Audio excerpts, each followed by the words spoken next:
بسم الله الرحمن الرحيم। আজকে কিন্তু আমরা এসেছিলাম একটা স্পেশাল হালিম খেতে।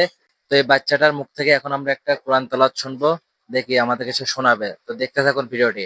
তো তোমার নামটা কি? আমার নাম নীরব। তো নীরব, সে কিন্তু আমাদেরকে এখন শোনাবে, তো নাও। আসসালামু আলাইকুম।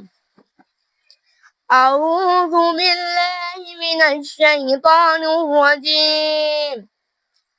بسم الله الرحمن الرحيم.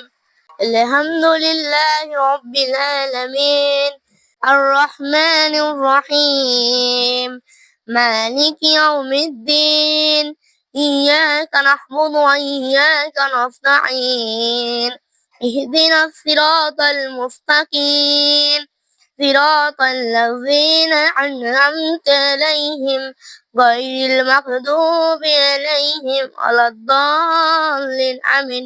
তো মাশাআল্লাহ, সে কিন্তু সুন্দর একটি কিন্তু কোরআন তেলাওয়াত করে শোনালো আপনাদেরকে। তো ভিডিওটি ভালো লাগলে অবশ্যই লাইক কমেন্ট করবেন।